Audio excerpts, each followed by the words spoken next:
Hey everyone, welcome back to the Attractions Group podcast. It's week 2 here with me and David. David, how are you today? I'm doing good. How are you doing?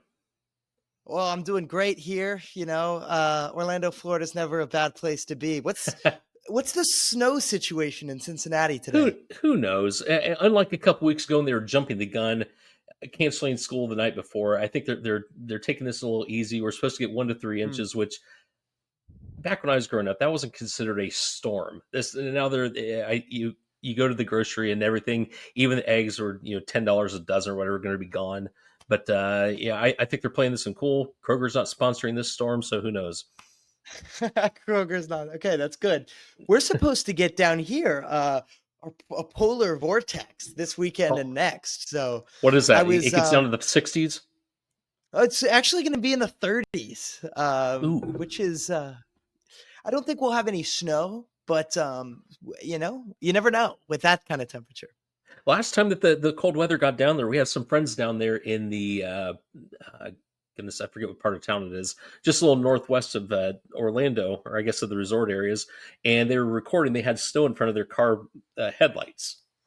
So yeah, it does Oh, happen. We took our kids down to Disney back in, I think it was 11 or 12, I think. And it snowed that day. We actually had storms. We had heat, storms, wind, then snow before we left. that It's sounds exactly like Orlando, Florida. yeah, the random snowflake every 10 years.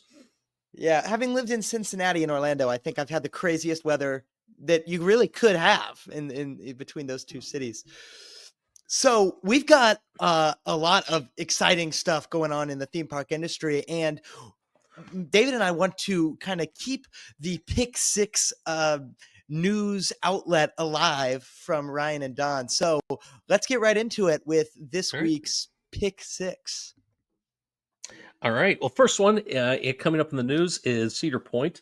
They have a couple of interesting things coming up this year. They have a very unique distinction. They're going to be rolling out two major roller coasters now. If you're in the industry and you know about Cedar Point, you're thinking, oh, no, they only have one. Well, if you rewind about a year ago when Top Thrill 2 was redesigned and reimagined, it was only open for about a week, and then it closed down. No one thought it was going to be closed all season, but it ended up being, I believe, it was in August. They more or less said, "Yeah, it's going to be shut down. It's not going to reopen." So when they reopen for this season, Top Thrill 2 is going to be essentially a new experience for 99% of the people that go to Cedar Point in the season. And then Siren's Curse is coming up, which is you said it's the first one in the United States, and I forget what you said the kind of coaster it was. Yeah, it's a they call them tilt coasters. So Tilt coaster. the tilting action of the train. It's not technically the first one in the United States because actually Harry Potter and the Escape from Gringotts kind of has a similar thing, but it's not a full 90 degrees like Siren's Curse will be. Yeah, it's. I've looked at the videos. I've seen some of the pictures, and it is unique. You go up there, and essentially you are looking straight down before it cuts off. And I don't know if they're going to add Absolutely. any. Are they going to add any element to that to build the anticipation up to that drop, or is it just going to come out of nowhere? Yeah, you would think so, but it's hard to tell from the renderings and so forth. It is really kind of crazy to me though that that ride with that kind of gimmick, we'll call it a gimmick, is right Yeah, next to Valraven, which has kind of a similar gimmick. But that's true. that's the Cedar Point way. They're not edging on the side of not having enough. They're definitely on the other side. So. Yeah, and you have to go back a long time to find a park, major or small, that essentially rolls out two roller coasters in the same season. So, Absolutely. so So kudos to them. speaking of rolling out a lot of things in the same season, there is a million updates about the new Universal Park opening on May 22nd, Epic Universe. And unfortunately for many of us people that live in Florida, none of those updates are about pass holder previews or team member previews. But what we did learn was they announced a date for Halloween Horror Nights this year, which is very exciting. And who knows what they're going to try to bring out with the opening of Epic Universe in the same year. It's going to be amazing. Not to mention back on January the 24th, I think it was, maybe the 25th, either that Friday or Saturday, We had one of the three Epic Universe hotels open up in the Terra Luna, excuse me, resort. And it's interesting living down here. I kind of try to drive past as much as I can. All of the construction just on the roads that you kind of don't see in the park pictures progress. Um, Mhm. the bus lanes being, and all of this huge infrastructure that has to be changed for the crazy traffic that's going to be had, especially in these first 6 months of operation. Which is interesting because with the So construction, all that, we were there and stayed along I Drive back in December, and there were no construction cones up yet that I saw. There might have been, but I didn't see any. really, And so all this construction has literally happened in the last month or so. yeah, yeah, and it's also so crazy just to think about the way that Epic Universe or Universal as a company would have to go about trying to talk to the city of Orlando and uh Hmm. tell them, hey, we want to build a new park, we want to do all these things, but we need you to help us out, and to think about the way the economics of the road constructions and stuff happen. Obviously a lot of exciting lands and attractions, Dark Universe, Mario Land, How to Train Your Dragon. If you were at Epic Universe today, you walked in right now and it was open for you, which land are you going to first? Oh boy, that's a tough one because it's all new, and of course you want to hit them all. I don't know which area that the Mario the runaway. Yeah, the What's Donkey Kong ride? yeah, the donkey. That's one that's caught my attention because I grew up in the '80s when Super Mario Brothers came out, and I was on that every you know hours every day playing the game, Yes. and to see this come through and to see the renderings of it, it's I gotta say I don't know what land I'd go to yet, but I'd go to that coaster first. Okay, I like that. I like that. I think personally I'm headed to the How to Train Your Dragon land. Love those Yeah. movies, and it's so topical for their opening date to be May 22nd. On, I think it is June 8th. The live action remake of How to Train Your Dragon, the movie, is coming out as well. Oh, So great timing from Universal right there. back last year, Kennywood in Pittsburgh had announced that Thomas Town's departure is going to take place. They were going to reimagine the land, and it didn't take too long for them to come up with the replacement, which is going to be Kennywood Junction, which is going to be a tie-in to the Kennywood's history and their tie to the Steel City, Pittsburgh. In addition to the other things they have in the park, obviously the Steel Curtain, which is a shout out to the Pittsburgh Steelers. But these are I've seen renderings and pictures online. The Kennywood website has a really unique rendering of how this area is going to look, and we'll have these probably the links to these on our social media feeds here sometime after this is posted. But it's Kennywood is slated to open on April 12th, and this should be a really neat addition to the park there. There's always something to be said if you ask me about when parks have their new edition ready to go on opening day. So I'm excited to see that for 4/12 day, the very important day in the history of Kennywood, they'll be ready to go with Kennywood Junction. So speaking of being ready to go, something we are getting closer and closer to every day is the opening of Six Flags Qiddiya in Saudi Arabia. If you've ever ridden a roller coaster, you need to drop what you're doing and look up some pictures of Falcon's Flight, what is going to be, and the track work is complete for, the world's tallest roller coaster by a humongous margin. It is unbelievable. There were tons of coaster fans that when this got announced just didn't see it coming to fruition, but here we are. There's no real specific announcement here. It's just that this humongous project is really getting close. So take your 5 minutes today and look up some pictures of Six Flags Qiddiya and what that park is going to be. It is extraordinarily special. Now, just for some context, 600 feet tall. Is it 600 feet or is it 625? What's the actual height of it? So it's a little unknown. It's not exactly published, but the drop will be over 600 foot is the information we have. And just for context, if you've been to St. Louis before, the St. Louis Arch is I don't want to say only, but it's only 630 feet, and that's pretty tall.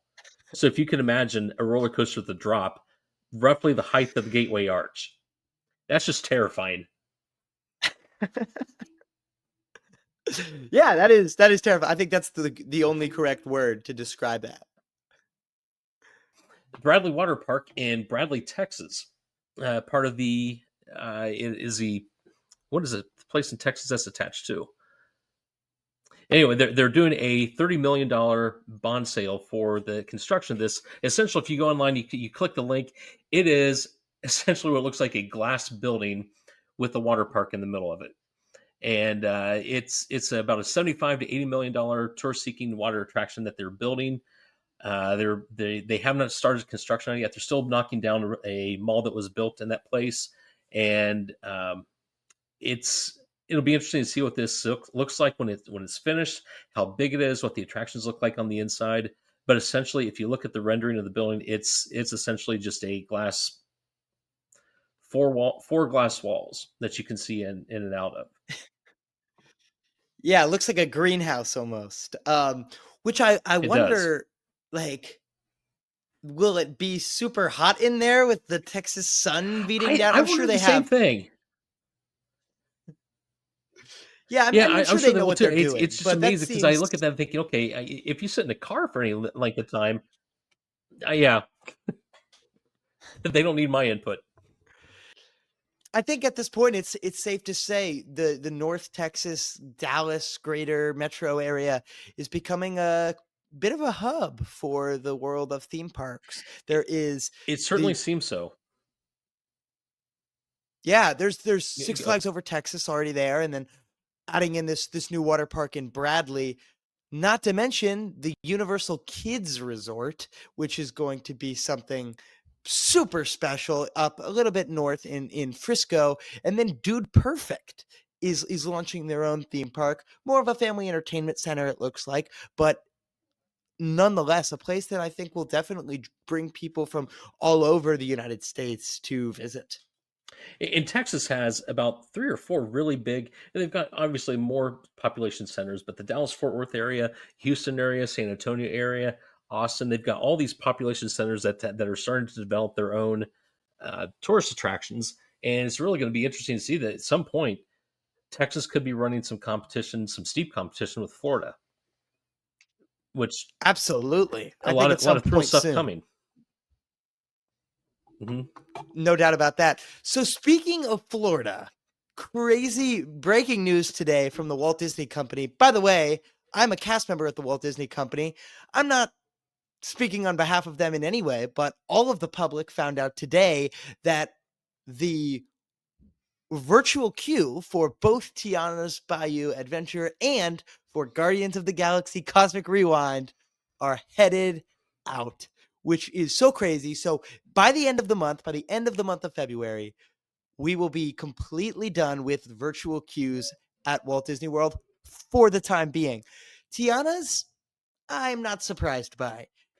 You can usually join that virtual queue still at about 9 p.m. if the park closes at Hmm. 10. Guardians is a shock. I can't say I'm upset though. I'm super excited to be able to walk into Epcot at 4:30 and still get a ride on Guardians. Yeah, I love Guardians. It's a great roller coaster. Do you know offhand was that planned? Because I guess no, I'm not connected there whatsoever. But I thought that the virtual queue is kind of going to be a way they did things in the future. But was that Yeah, planned? so yeah, I think it's always been the goal to move them to standby weights. If you look at a lot of the recent additions from Disney, Tron, or looking back a little bit, Mickey and Minnie's did it. The virtual queue is a way that they like to mitigate crowds at the beginning of the life of a ride when it's just crazy crowd attractor. So I would have believed it if you told me Cosmic Rewind was on the virtual queue for a lot longer, but here we are. So I can't complain. So that's Okay. about it for pick six. If we missed any big theme park news, let us know down in the comments below and tell us which of these six new exciting things you are the most excited for. David, if you had to pick just one of those parks with the new additions, which one are you going to in 2025? Well, that's kind of an easy one. Yeah, Epic Universe, because everything's new there. Yeah, I mean every experience that you walk Yeah, into there, from the time you go to the gate to the time you go to the back of the park, side of the park, everything is new. So yeah, that's probably an easy. That's a walk off right there. yeah, kind of a silly question, I No, suppose. no, no, no. You gave me a softball. I appreciate that. How about you? Okay, good, good. So, oh, same. But out of the other ones, I think I would head back up to Cedars Point Hmm. and try to get on Siren's Curse. Yeah, that'd be a close second. Yeah, yeah. So we introduced ourselves a little bit last week, but let's talk about this a little bit more. Let's talk about what got the two of us to where we are right now, talking roller coasters, talking parks, talking entertainment of all varieties. While I don't know, maybe 900 miles apart. How do we get here? How to get here? Well, honestly, I do want to make sure that we give people that tune in are expecting to see two very different people here. Make sure to give continued shout outs to Ryan and Don for a while. Uh, their last episode that they had done consistently was back in September of last year, and there's some things that happened. I don't know if I want to get into the personal details of what those are, but also they had chosen to focus on their Tower Topics podcast, which they continue to do. They've continued to do all through all this. And you can look at that by going to YouTube and type in Tower Topics, and they'll come up. And actually, in our schedule coming up, the different interviews that we have coming up, Don will be coming back on to talk about his one of the blogs that he writes and the things that he contributes to called Theme Parks by Don. I believe that's sometime in late April. But yeah, if you are tuning into this, you hear our voices right now. By all means, look them up. They have a great podcast called Tower Topics, and I believe it's available on the same locations that the Attractions Group podcast has been. So, but in the last 18 to 24 months, really, I've worked in the theme park industry for about 12 to 15 years, and it's just been a growing passion of mine. It's something that I've done over the longer than that. Aside from just going to parks, always been intrigued by the inner workings and how things are done in the immersive environments and how people. This is designed to elicit this kind of reaction or this kind of response or this emotion. And about 12 years ago, I got the opportunity to work for a company that did things in the theme parks and got my feet wet that way, and from there just branched out into doing a number of different things, level of responsibility, and doing some contract work with developing experiences for a handful of places. And then the pandemic hit, and we tried to pivot into other areas and get into uh, education, collaboration, and networking. Podcasting wasn't really something that we had in mind, but Ryan and Don came and wanted to start this, and sure, go for it. And then they of course moved on to other things, and this became something that, well, it's already got a following built. Let's see if we can keep it rolling. So that's where I came to where this where I am here today. How about you, Cleet? Yeah, well, so I'm here. You know, as a coaster fan, perhaps first, maybe in my life, that is what I am, a coaster fan first. But I'm here in a big way because I snapped at the opportunity to. So I would like to, thank in front of everyone, David, for letting me be here and talk to everybody. But yeah, no, I'm very happy to be here, and I'm very excited for all of the wonderful things that this podcast is going to do coming up. So, What sparked your interest in the industry to begin with? How did you well, get started on roller coasters? He started on roller coasters. It really was. I went, I'd seen some things on YouTube. I had been excited about it and so forth. And then I went up to Cedar Point when I was 6 or so, probably 6 years old. My mom took me up. My grandma was there. My mom and my brother, my older brother, they went off to ride rides. And I literally was not tall enough, but You don't I have that rode problem everything I now. could, No, you're right. Yes. Uh, Disaster Transport. I remember Oh riding that wow. first trip, and I think, yeah, which is for somebody who's currently 19 is probably a pretty rare experience to have ridden Disaster Transport. Now But for people who may be tuning in that don't know about disaster transport, which went away a number of years ago in favor of Gatekeeper, describe because it's a very unique roller coaster experience that was reimagined once. But describe what that roller coaster was. yeah, so it's an aerodynamics made, of Vortex and many suspended coasters, fame aerodynamics. They built a bobsled coaster, which basically is like a water slide type track. And you have a cart with wheels, like a roller coaster, that's rolling around on it. The ride was originally built right on the beach, basically where Gatekeeper is now, and the wind would Mhm. push a lot of sand into this kind of tubular track, and that's not good. That's going to cause a lot of problems. Sand's going to get up in the wheel assemblies of the trains. So what Cedar Point did was built basically a box, just a big old iron box around the whole structure, and it became an enclosed attraction. That is the way I rode it. I never got to ride it while it was outside, but it was pretty dark in there for many Yes, I ride. remember it Sometimes being you can very see a dark. little. You pretty much couldn't see anything, but you could feel the forces and feel the wind in your face, and it was probably, I would say, the ride that hooked me the most. Yeah. I ended up starting to work at Kings Island in the summer of 2022, rather 2022, and I just it working in parks takes it to a whole new level. It's a there is nothing in the world that I love as much as I was at work just yesterday, and one of my coworkers asked me, "What do you do for fun?" And I told them, "I work here. That is what I do for fun." That's funny. Um, nothing quite like it. So I think it's going to be a fun time, and I think the theme park industry is somewhere that I am here to stay. That's awesome. So, are there any cool kind of events or experiences from your career, your life as a guest at theme parks that you would be kind enough to share? Exp- Experiences in response to one that I've been at, or something that happened to us there, or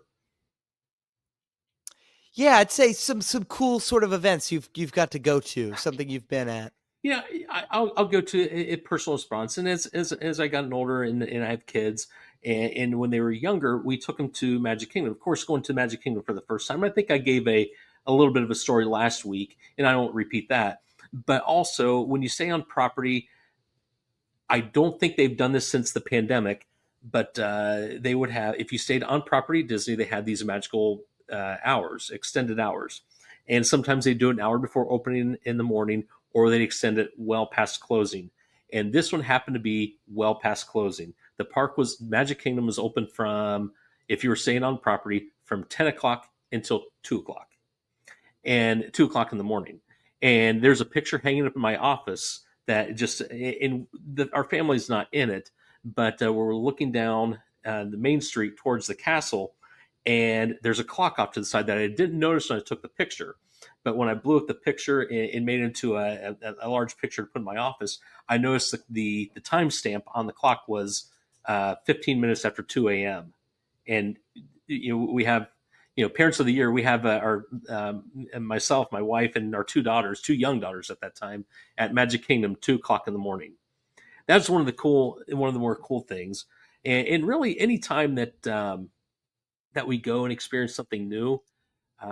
For instance, this past year, I forget what the oh, it involved Magic Kingdom again, but they had the fireworks display. And I forget what the show is called.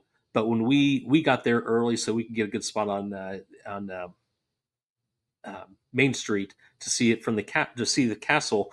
And I remember we took a picture in front of us and behind us. And of course, the pandemic's been over for a while, but to look and see people sort of, I mean, if we had to go anywhere, we couldn't go anywhere because we were just stuck in that spot. There are so many people there. And anytime you get to go to a park, whether it's that or you go to a Grand Carnival for the Cedar Fair Parks had, that you're part of something that's got a lot of energy. There's something new, something fresh that you've never experienced before. And honestly, just to see the excitement and energy of the people in attendance, those are just really great instances and events to be part of. And it's no wonder that it's such a fun industry to be involved in. The 2018 going into 2019 New Year's Eve celebration at Kings Island. Okay. Yeah. They had just brought Winterfest back for the year before and then that year. And so they wanted to make New Year's Eve a big Right. thing. It didn't really pan out, It was that the but year that it they had a was. lot. Was that the year it was so windy that night? It was really, or was that the next year? So, there was that year. It was so Okay. windy. Yes. It was. I remember the And fireworks went I up. was there. The fireworks went up, and as soon as they exploded, they're way off to the side. And the lights on the tower were Yeah. swaying back and forth. Yeah, that was crazy. It was Yes. a Yes. crazy fun night. It was. And there were not a lot of people there. I There think weren't. Kings Island had I was prepared for a surprised. huge guest. Yeah. And I rode Mystic Timbers a bunch, and then I got out, watched the New Year's, what brought it in with a bunch of fellow theme park fans, and it was something I will remember for a long time. So, would you mind if you'd like to talk a little bit about to give the listeners a little something to look forward to going forward on the podcast? Is there any guests you'd like to shout out or build some excitement for? You know, we actually have a full schedule with the exception of one random date in between now and the first part of May. So we've had no problem getting people enthusiastic about wanting to come on. We actually have about 5 or 6 guests that are confirmed, but we don't have a date set up for them yet. Next week, we have Dennis Speigel, who is one of the original architects of designing Kings Island, and he's been on the podcast before. He might have been on once or twice with at least once, maybe a few more times with Don and Ryan when they were doing it. And he's coming back on, and we're just going to chat with him for a little while. We have as park president of Holiday World coming up in March as well. And then also last year, this is something if you've been to, I'm kind of excited about this because I don't think a lot of people know this exists. I've been to Cedar Point a number of times and been to Sandusky. I had no idea this place existed. It is a merry-go-round museum in the middle of downtown Sandusky. They had bought an old post office and converted it into a a museum. And they're not a member of IAPA, and they're not affiliated with Cedar Point, although they do have a Cedar Point historical museum as part of an annex to it. I just found that out this past week when we scheduled this. But they'll be coming on. Their executive director will be with us sometime. I believe it's late April. And again, Don will be former co-host. Don will be coming back on sometime in April also to talk about his blog, Theme Parks by Don. And we have a number of other people, and it's we look to have a lot of fun talking about immersive experiences, how to design those, how places uh, start with a little idea and it just blossoms out. We'll also take if people want to comment who they'd like to see on or what type of industry professional they'd like to see on. We would love to have those suggestions because honestly, we just kind of have in our heads who we think would be good. Maybe a roller coaster designer or a ride designer or a park president. But there may be some things that are in our blind spot as to who we should have on. Absolutely. I can't even tell you how excited I am to get to have these conversations coming up. I think it is going to be something special. Absolutely going to be a great time. So, I don't want to put you on the spot here, but I kind of do. We got a fun little game we're going to try to play right now. We have prepared for each other some theme park trivia that we don't know what the questions are going to be, but we're going to fire them and see how it goes. So I think you have two for me, I do right? have two. All right. So Okay, so maybe you go first and then I'll give you yours. yeah, I need two opportunities to stump you because you got a lot of industry knowledge just kind of rattling around up there, and I've got them rattling around up there too, but they're kind of parked in the dust some places. So the Ferris wheel is not a uniquely American thing, but it is a very old type ride here in the United States. And this is a two-part question. When was the first one operating, and where was it at? Okay. All right. So I'm fairly certain that it was Ooh, for a World's Fair, is where they built the first okay. Ferris wheel. Right. Okay, Now, that's I want part to of the say, first. That's part of part one, but it's not exactly part one. okay, I need where the World's Fair was, right? I need the city. Right. I'm going to say that that is Chicago, Illinois. That's That what is it feels like correct. the answer is to that. All right. And the Okay. year within Now 5 years. You have a within 10-year 5 years. buffer All right. within 5 years. World's Fair, let's say let's go 1898. You got right on the outside of the 5 years. Cut off half of What that is eight, it? and you got it. Cut off half of the eight. Okay. 1894. Eight, 1893. As you just hack the number in half. Oh, half of Yes. I like that. 1893. Okay, all right, that wasn't bad. That wasn't bad. Yeah, For you, we'll I give got a you little bit of a thinker. This is a. Oh, jeez. Can I phone a friend, or what lifeline do I have? Can I Google? Google would defeat the purpose a little, but you got this. There are Okay. 8 wooden roller coasters in the state of Ohio, your home state, currently operating. Can you Okay. name all 8? Now, the one Okay. Well, hint this is kind of eight questions. well, it is, but it's yeah, I guess it is sort of 8 questions. Okay. I'm gonna get now. Okay, the racer and Gemini, are those two, or is that one? So, the Racer just won. Just one, Gemini is actually a hybrid coaster. but it's got a wood structure. The track right, but the track is steel track. So, Okay. kind of a weird thing with Gemini, but it makes It's the ride pretty smooth. so it's not considered one of them. Right. So that also But means you do have the Racer. that also means the Steel Vengeance is not one, correct? Correct. Yeah, that's another Oh, hybrid. geez. Okay, Blue. Okay, we'll go through Kings Island first, since that's the one I'm most familiar with. So we got the Racer, we got Mystic Timbers, we got oh goodness, what do they call it now? It used to be the BC, then it was Scooby Doo, and then it was Fairly Odd Coaster. What is it now? It's called I Woodstock haven't Express, been in but that. that's you got it. I haven't been in that part of the park in years. Woodstock Express, I can't and blame then you. we had the Beast. Okay, so do I have all the Kings Island ones? That's four, right? 4. Four. Okay, we got the Blue Streak up in Sandusky. We Blue got Streak. Blue Streak.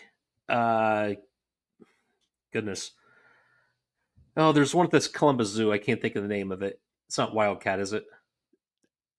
I was gonna say the hint I'll let you have is for the last 3, you just have to describe them. I don't need the name, just describe where they are. So if Okay. Columbus, it's called Sea Dragon, but I'll take it. Okay. Uh, okay, I got 6. I got 2. So that means there's 2 at Cedar Point. Correct? There's no other park in Ohio, right? Or does it? Maybe I'll tell you this: they are not at Cedar Point. They're not at Cedar Point. Okay. Oh, Stricker's Grove. They're both at Stricker's Grove. They Um, both are. all right. That's weird. I guess I thought that Cedar Point would have more wood coasters than that.